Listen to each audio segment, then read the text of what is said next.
Today we will discuss about uniform circular motion. What is uniform circular motion? Circular motion means motion in a circular path. And what is uniform? Uniform means something which is not changing, something which is fixed. So in uniform circular motion,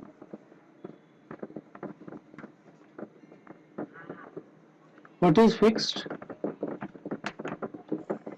What is uniform? Speed is uniform. Speed is uniform. A particle moves in a circular path at a constant speed. जब कोई particle एक circular path में constant speed में घूमता है तो उसका motion को क्या कहा जाता है? Uniform circular motion. ठीक है. अच्छा, इसका मतलब स्पीड और वेलोसिटी में क्या डिफरेंस है? पार्टिकल मूव तो कर रहा है कांस्टेंट स्पीड से, स्पीड इज कांस्टेंट, बट क्या वेलोसिटी कांस्टेंट है? नहीं है.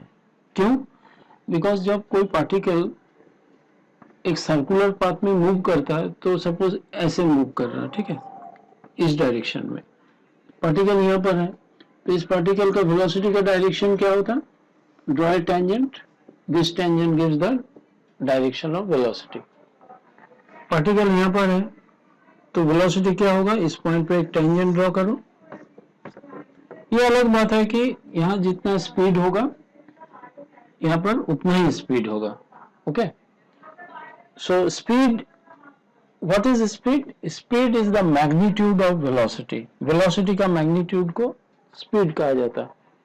स्पीड स्केलर क्वांटिटी है. ओके, इसका कोई डायरेक्शन नहीं है, बट वेलोसिटी वेक्टर क्वांटिटी, इसका डायरेक्शन है. तो पार्टिकल अगर इस जगह पे था और इस जगह पे आया, स्पीड तो नहीं चेंज हो रहा, स्पीड तो सेम है. And speed is determined, speed को कैसे प्रेजेंट करते हैं? वेक्टर का लेंथ से. The magnitude of the length of the vector is represented by this arrow. Length of the arrow represents the magnitude of the vector. तो देखो इधर जितना लेंथ है इधर भी उतना ही लेंथ है, मतलब स्पीड कांस्टेंट है, बट यहाँ डायरेक्शन क्या है? ये डायरेक्शन है. यहाँ पर डायरेक्शन क्या है? ये है. So what is changing? Speed is not changing, velocity is changing. Why velocity is changing? Because direction is changing, and velocity is a vector quantity. अगर direction change हो जाए तो vector quantity change हो जाता है. Okay? So uniform circular motion, speed is constant, velocity is changing. What is changing?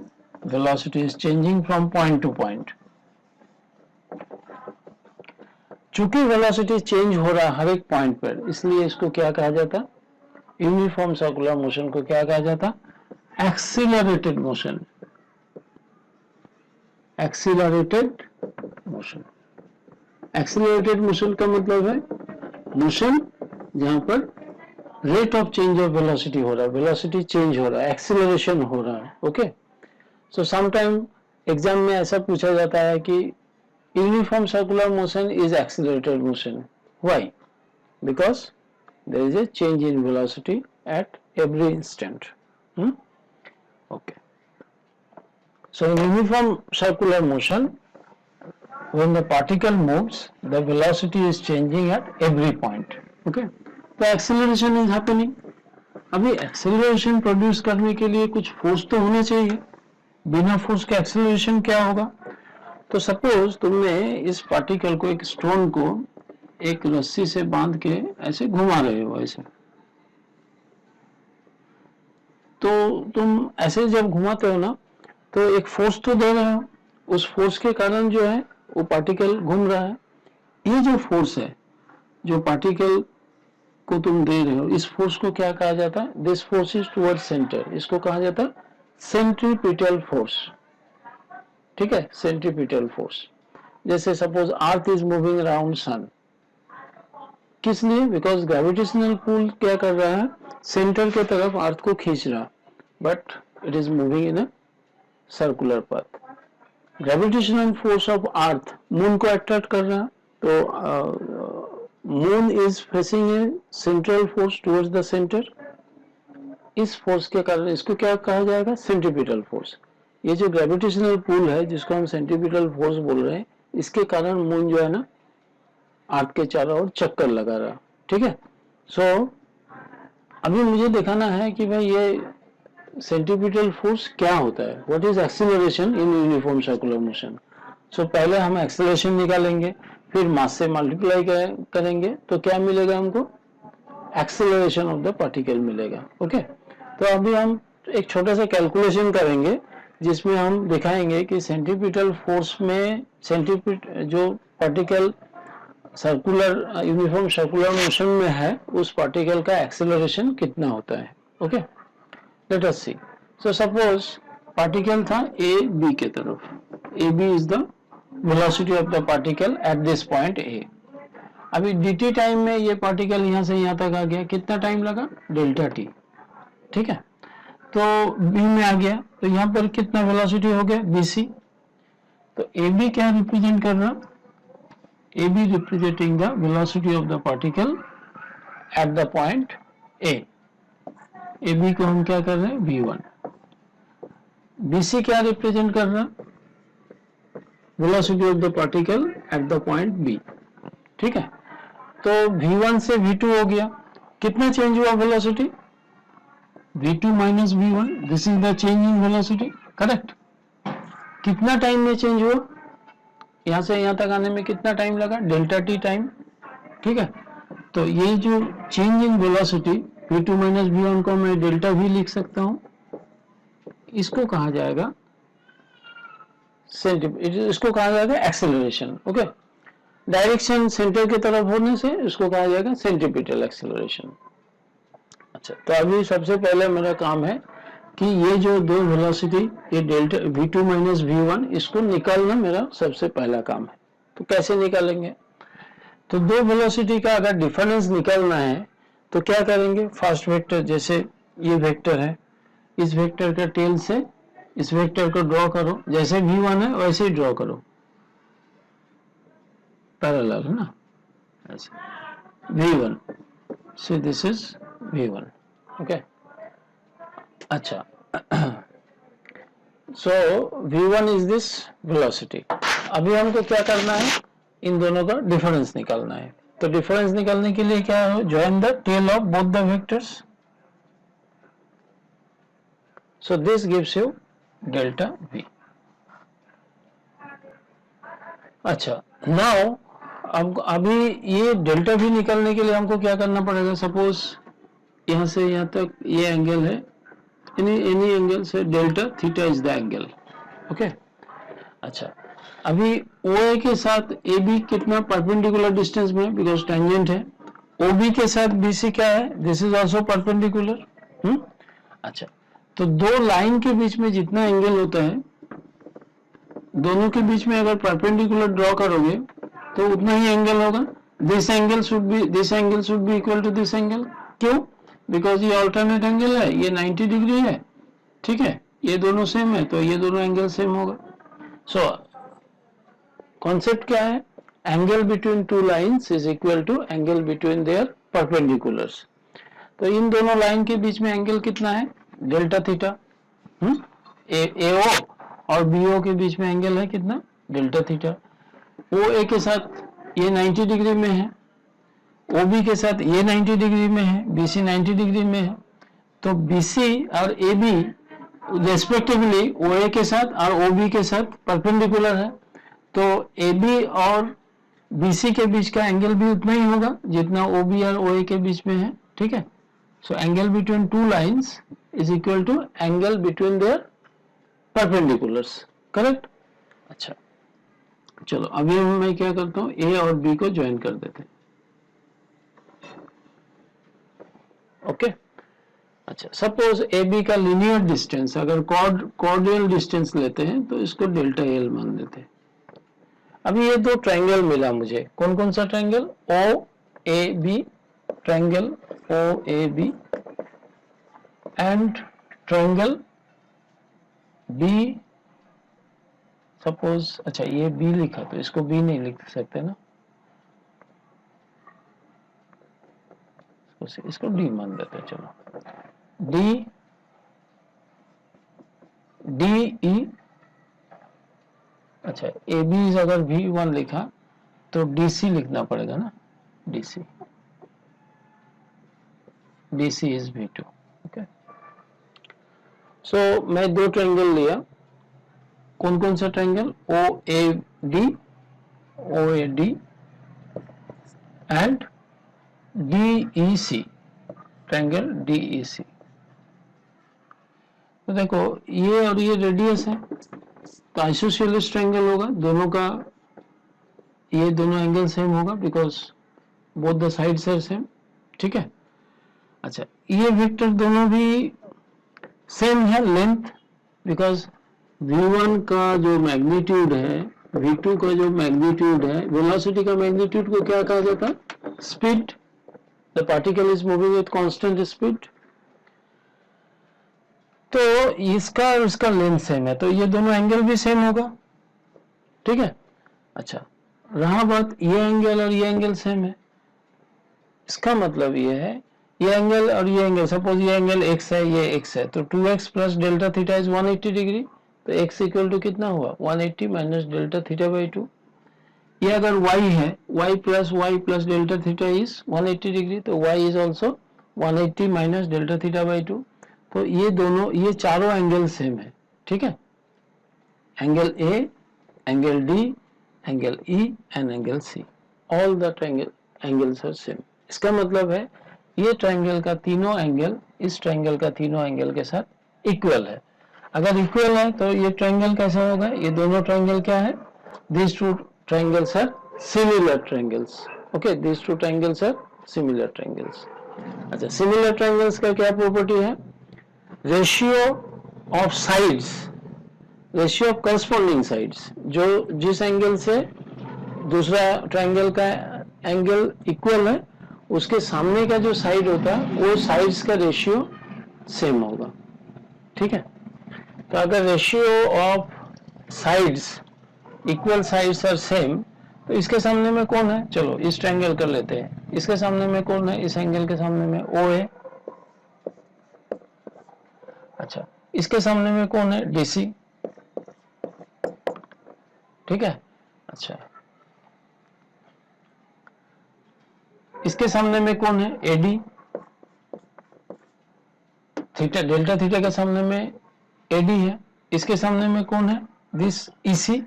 EC is nothing but V2 minus V1। ठीक है, EC is V2 minus V1, हमको EC निकालना है, V2 minus V1 is EC ना, difference of this two vector, ये है delta V। So EC is equal to DC OA AD। इसमें कुछ है ही नहीं, वेरी सिंपल कैलकुलेशन। DC क्या है, DC is the length of this vector ना, DC बोलो AB बोलो, उसका लेंथ क्या है, स्पीड है, speed length of this vector. OA क्या है, OA is the radius of the circular path. और AD क्या है, व्हाट इज AD, AD है लीनियर डिस्प्लेसमेंट, यहां से यहां तक जो कॉर्ड ड्रॉ किया गया, कॉर्ड का डिस्टेंस ना, तो AD is the chord, delta L। इसी क्या हो गया, इसी हो गया difference of this two vector. हम लोग का ट्रायंगल ऑफ वेक्टर्स में कैसे दो वेक्टर का जब सब्सट्रैक्ट किया जाता है, कैसे सब्सट्रैक्शन होता है, from the tail of the first vector draw the second vector, join the tail of both the vectors, these vectors towards the head of the second, this is giving the vector difference। जैसे V2 minus V1 निकालना है तो head का direction किस तरफ होगा, V2 के तरफ रहेगा। अगर मुझे V1 माइनस V2 निकालना होता तो ये डायरेक्शन ये हो जाएगा, CE होगा ना। So now EC represents, EC क्या रिप्रेजेंट कर रहा है, दोनों का बीच का डिफरेंस, तो EC is nothing but the delta V, change in velocity vector. Okay, अच्छा इस वेलोसिटी को चेंज होने के लिए कितना टाइम लगा, डेल्टा T ना, तो मेरा ये एवरेज एक्सेलरेशन है, क्या है, average acceleration. Average acceleration is total change in velocity by total time. तो डेल्टा वी बाय, तो एवरेज एक्सेलरेशन कितना हो गया मेरा, डेल्टा वी के जगह पे मैं ये पुट करूंगा V by R into delta L, और नीचे में एक डेल्टा टी है, डेल्टा वी के जगह पे ये पुट कर दिया और नीचे में एक डेल्टा टी है। ये हो गया एवरेज एक्सेलरेशन। ठीक है, नाउ इंस्टेंटेनियस एक्सेलरेशन किसे कहा जाता, acceleration at any instant, acceleration at any point. क्योंकि यहाँ पर क्या हो रहा, यहाँ एवरेज से काम नहीं चलने वाला है। जैसे पार्टिकल यहाँ से यहाँ जाएगा वेलोसिटी चेंज हो जाएगा, सो एक्सेलरेशन चेंज होगा, है ना। All the point the acceleration is changing. तो इस तरह का एक्सेलरेशन को क्या कहा जाएगा, acceleration at any instant of time. तो हम क्या करेंगे, इसका लिमिट लेंगे, limit of average acceleration will give you instantaneous acceleration, this will give you instantaneous acceleration। तो instantaneous acceleration किसको कहा जाता है, अगर A और D बहुत क्लोज पॉइंट्स है, ठीक है, वेरी वेरी क्लोज पॉइंट्स, तो delta L will tending to 0। जब A और D बहुत क्लोज पॉइंट लेंगे तो डेल्टा L tending to 0, और टाइम भी बहुत कम लगेगा, delta T will tending to 0।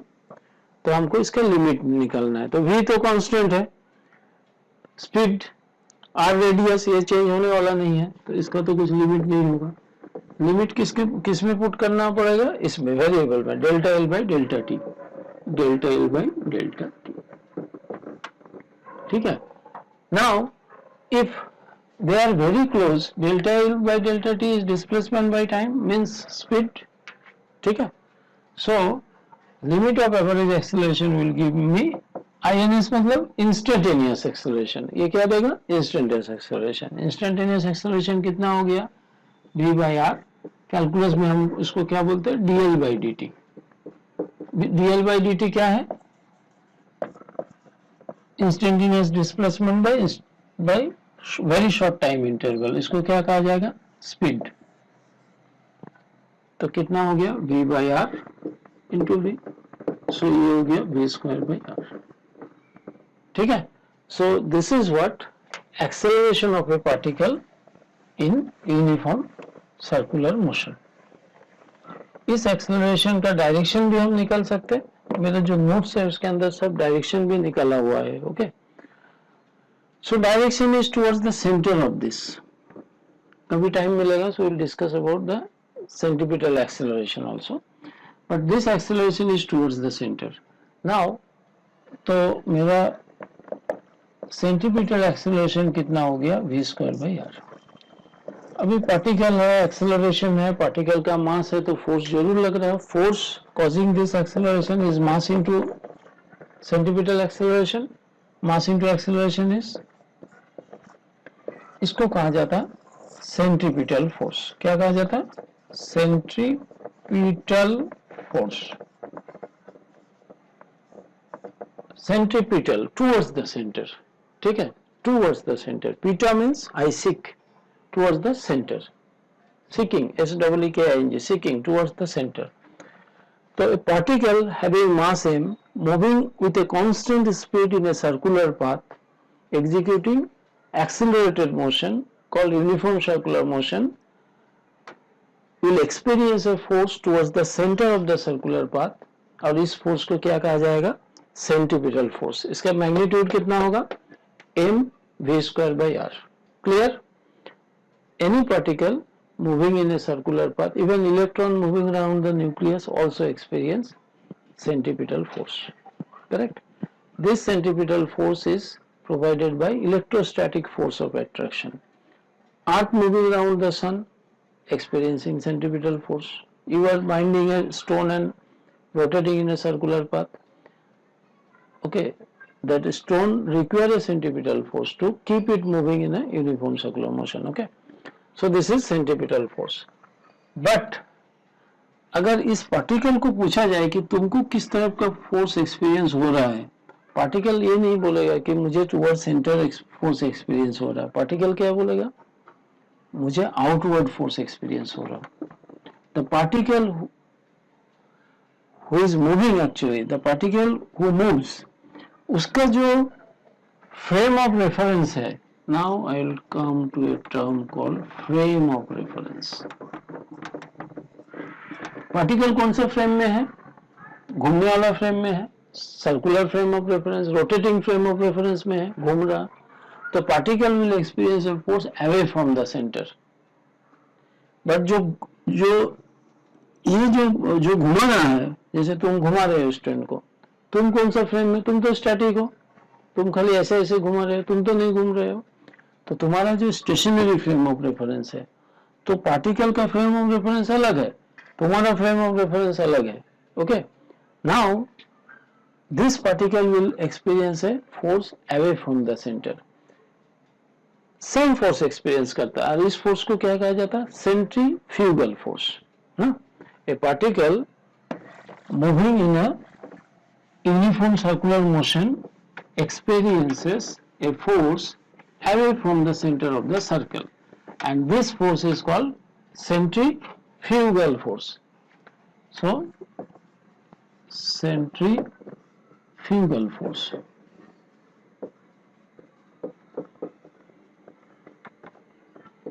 भाई ये जो फ्यूगल का मतलब है अवे. जैसे सपोज मिल्क है, मिल्क से बटर बनाने का जो प्रोसेस है ना, मिक्सी मशीन में, मिल्क में एक मिक्सी मशीन जैसे घुमाता है, तो जब मिल्क को घुमाता है तो मिल्क का पार्टिकल बटर के फॉर्म में चारों ओर आ जाता है. तो वो जो बटर पार्टिकल जो फॉर्म हो रहा मिल्क से, दैट एक्सपीरियंस है force away from the centre.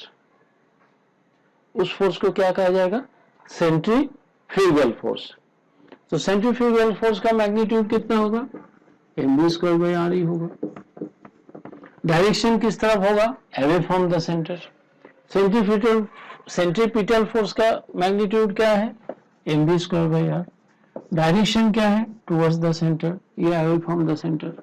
Now sometime confuse करने के लिए क्वेश्चन पूछा जाता है कि ये दोनों जो फोर्स है, सेंट्रीपिटल फोर्स और सेंट्रीफ्यूगल फोर्स, दोनों का मैग्नीट्यूड सेम है, दोनों का डायरेक्शन अपोजिट है, तो क्या ये एक्शन रिएक्शन पेयर है? Is it action reaction pair? तो मैक्सिमम स्टूडेंट इसमें गलती करता है. जैसे yes, it is equal and opposite, okay, magnitude is also same, action, but ये नहीं है, they are not action reaction pair. क्यों? Because action and reaction all the time दो अलग अलग बॉडी में काम करता है. जैसे मैंने फोर्स अप्लाई किया, तो एक्शन किसके ऊपर हुआ? डस्टर के ऊपर हुआ. किसने दिया? पेन ने दिया. रिएक्शन किसके ऊपर हुआ? पेन के ऊपर हुआ. किसने दिया? डस्टर ने दिया. सो एक्शन और reaction all the time equal opposite होता है, दैट इज ओके. डायरेक्शन भी अपोजिट होता है, मैग्नीट्यूड इक्वल रहता है, but they act on two different bodies. यहाँ पर क्या हो रहा? एक्शन भी जिसके ऊपर हो रहा, पार्टिकल के ऊपर, रिएक्शन भी उसके ऊपर हो रहा. सो we cannot say that centripetal and centrifugal force are action reaction pair. They are not action reaction pair. Clear? So now you understood what is uniform circular motion, why it is called uniform, but it is accelerated at the same time because velocity is changing. Correct? Now I will take few examples of uniform circular motion.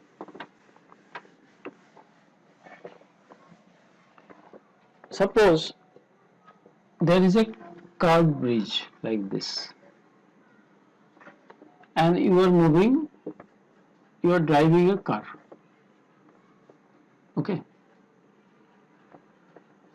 let it be car like. So you are driving a car in this curved bridge. So normally at the time of construction, civil engineers, they calculate what is the radius of this bridge. और self speed, कितना speed में तुम इसके ऊपर से अगर चलोगे, इसके ऊपर से गाड़ी लेके जाओगे, तो कितना स्पीड परमिसिबल है.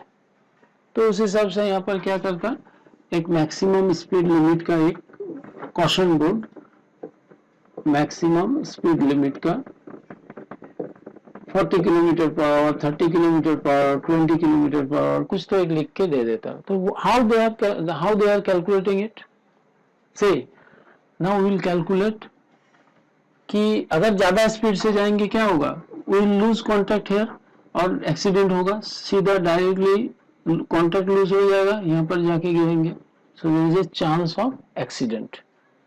तो you must follow this caution, alert जो भी देता है उसको फॉलो करना चाहिए। नाउ हम कैलकुलेट करेंगे what is the safe speed, कितना वेलोसिटी से मैं जा सकता हूं। तो चलो सपोज इसका मास एम है एट दिस पीक पॉइंट, तो क्या फोर्स काम करेगा, mg, weight of this car along vertically downward direction। Bridge यानी सरफेस, इसके ऊपर कितना फोर्स देगा, रिएक्शनरी फोर्स देगा, ठीक है, दोनों एक दूसरे को बैलेंस कर रहा। बट चूंकि ये इस तरह से ग्रेज कर रहा है, इस तरह का सर्कुलर पाथ में है, तो सर्कुलर पाथ में रहने के लिए कोई भी बॉडी को क्या चाहिए, सेंट्रीपिटल फोर्स चाहिए।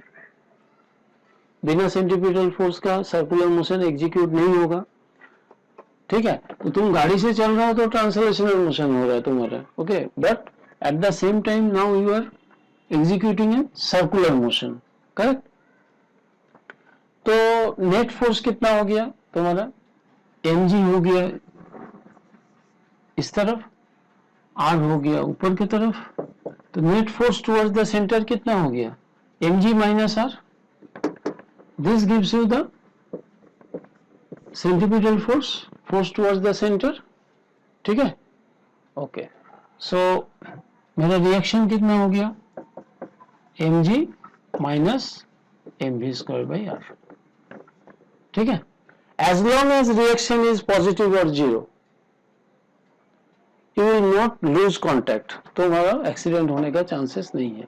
The moment r is negative, इसका मतलब क्या है, तुम्हारा ग्राउंड से कांटेक्ट लूज हो जाएगा, you will just fly like aeroplane, तो यहाँ पर एक्सीडेंट हो जाएगा। तो सेफ ड्राइविंग के लिए क्या होना चाहिए, reaction should be greater than और इक्वल टू जीरो। रिएक्शन को अगर greater than equal to zero होना है तो mg को mv स्क्वायर बाय r से ज्यादा होना पड़ेगा, because there are two components. So to satisfy reaction positive मेरा क्या होना चाहिए, mg should be greater than equal to mv square by r, mm cancel, so velocity v square root over rg,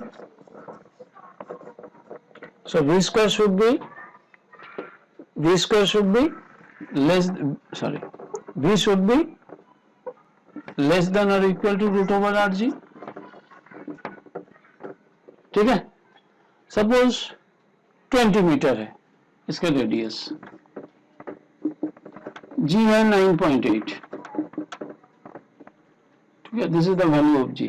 तो maximum कितना speed में तुम चल सकते हो इसके ऊपर, देखो root over r g, r into g मतलब 98 इंटू 2, 49 इंटू 4, इसका रूट ओवर कर दो, 7 इंटू 2 14 मीटर पर सेकेंड, ठीक है। So this is the maximum, तो इसको थोड़ा कम कर दो, 10 7 यहाँ पर लिखो कि 7 मीटर पर सेकेंड मैक्सिमम इतना स्पीड से चल सकते हो, ठीक है। तो जब भी इस तरह से कर्व ब्रिज में तुम जाओगे, ऑब्जेक्टिव टाइप क्वेश्चन में पूछा जाता है कि एक कर्व ब्रिज में चलने के लिए उसका वेलोसिटी कितना होना चाहिए, कितना होना चाहिए, जितना रेडियस ज्यादा होगा, है ना, velocity should be root over less. अगर मान लो वेलोसिटी रेडियस बहुत बड़ा ब्रिज है तो तुम ज्यादा स्पीड से जा सकते हो, ठीक है, क्योंकि ये ज्यादा है, ओके। नाउ इसका एक ऑपोजिट केस, यूज केस है, उसको हम कंसीडर करेंगे यूनिफॉर्म सर्कुलर मोशन को अच्छी तरीके से समझने के लिए, okay. What is this, motion of a cyclist, motor biker in a circular cage. Circus में देखेंगे ना, एक सर्कुलर केज के अंदर घूमता है। So what is the physics behind this, हम क्या कर रहे हैं अभी, motion of a motorcyclist in a circular cage. यहाँ पर मोटरसाइकिलिस्ट है, सबसे ज्यादा डेंजरस पॉइंट यही है, इधर तो कोई भी घूम सकता है।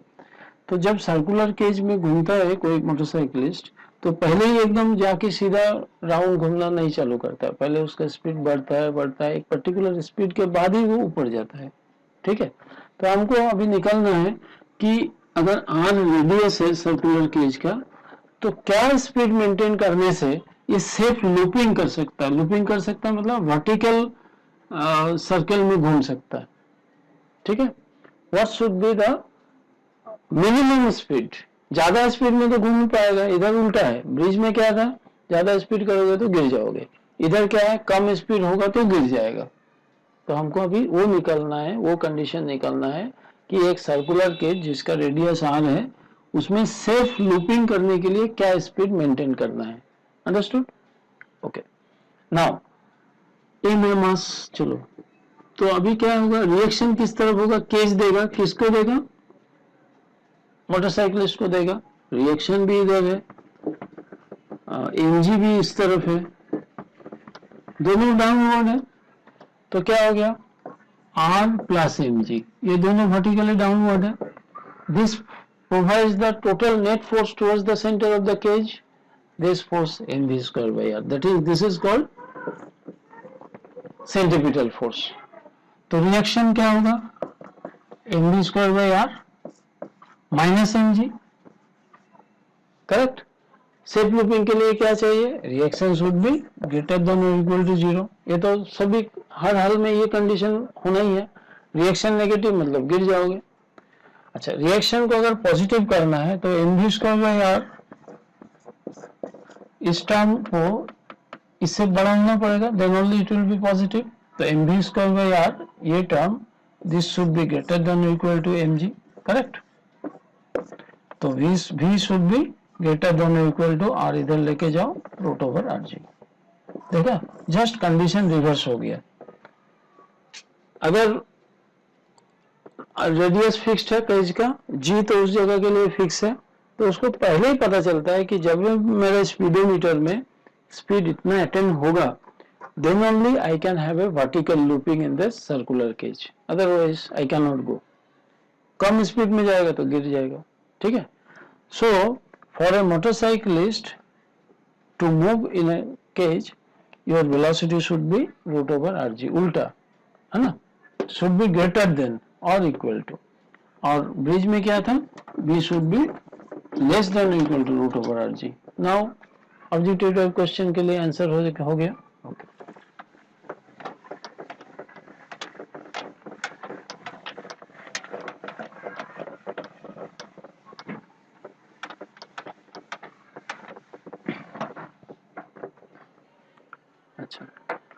So there are other examples of uniform circular motion also, so we will come one by one।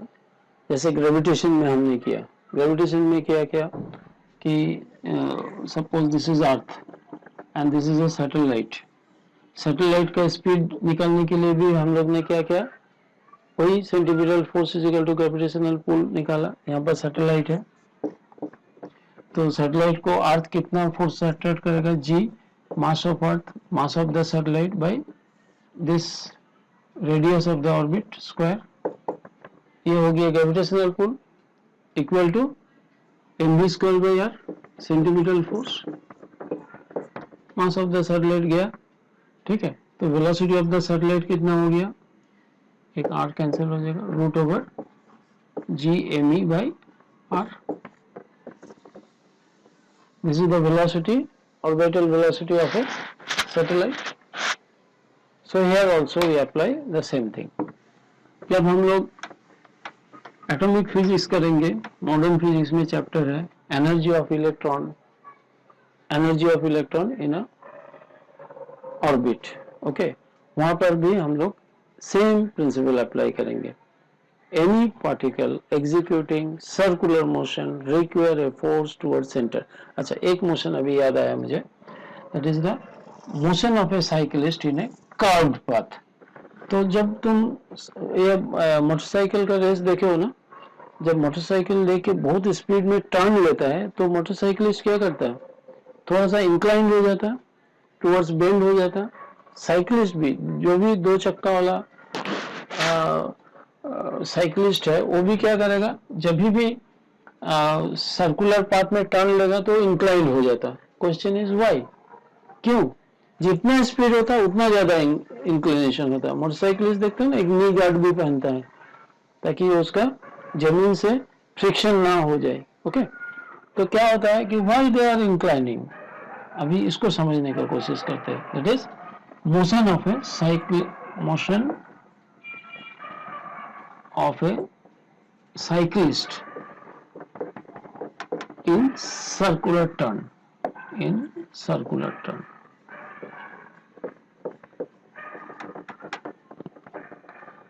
Why they gets inclined, इसका आंसर देने की कोशिश कर रहे हैं। तो क्या होता है कि उस साइक्लिस्ट के ऊपर एक ही फोर्स काम कर रहा, that is the gravitational force. ठीक है, अभी वो इंक्लाइन होने से, नॉर्मली अगर वो इंक्लाइन नहीं होगा, सीधा रहेगा, तो क्या होगा, रिएक्शन वर्टिकली ऑपोजिट काम करेगा। तो ग्रेविटेशनल फोर्स और रिएक्शन एक दूसरे को बैलेंस कर रहा। अभी उसको घूमने के लिए क्या चाहिए, सर्कुलर पाथ में घूमने के लिए क्या चाहिए, सेंट्रीपिटल फोर्स चाहिए। कहां से मिलेगा, कुछ नहीं है, सेंट्रीपिटल वो गिर जाएगा, नहीं एग्जीक्यूट कर सकता सर्कुलर मोशन। बट अगर वो इस तरह से, अगर ऐसे इंक्लाइन हो गया, मान लो कितना एंगल से, वर्टिकल से थीटा एंगल में अगर इंक्लाइन हो गया, तो रिएक्शन किस तरफ होगा, ऐसे रिएक्शन साइक्लिस्ट के ऊपर ऐसे होगा, रिएक्शन थोड़ा सा इंक्लाइन हो जाएगा।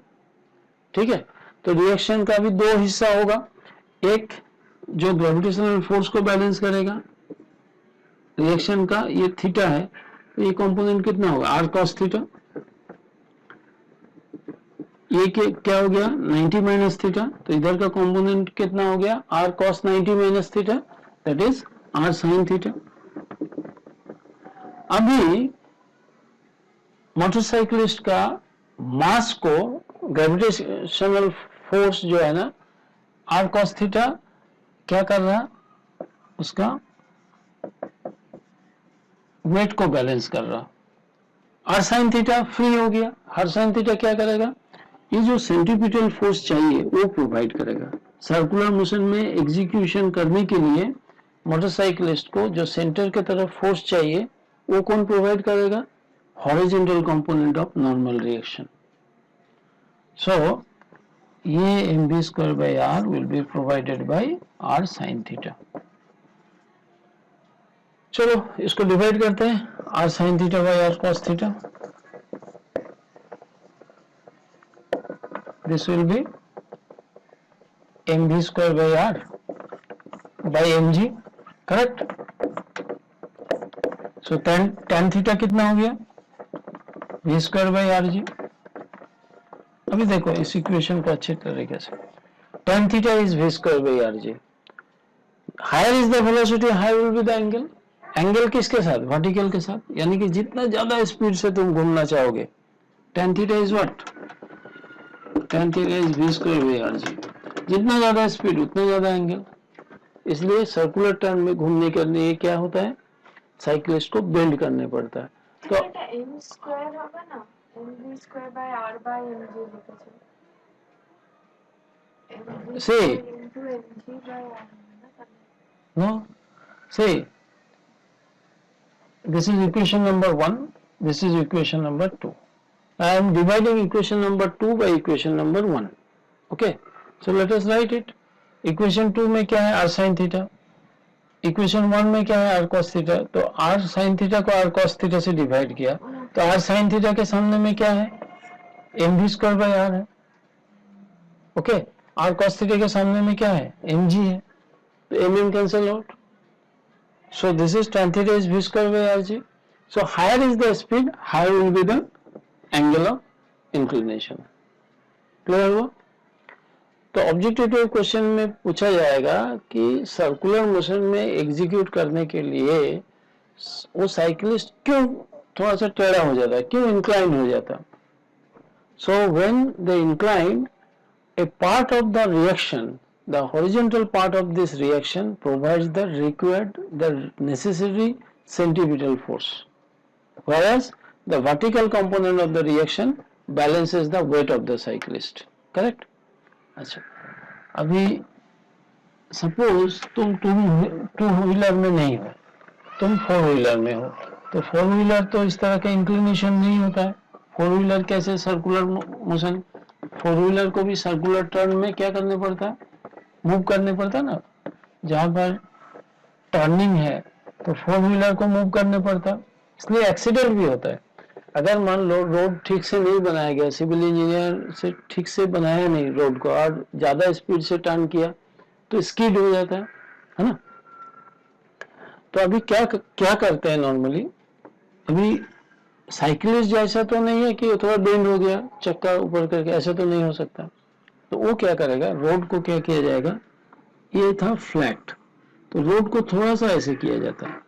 या तुमने ये देखा जैसे ये सब ब्रेक्स है, स्टेडियम साइकिलिस्ट जो स्टेडियम में जब साइकिलिस्ट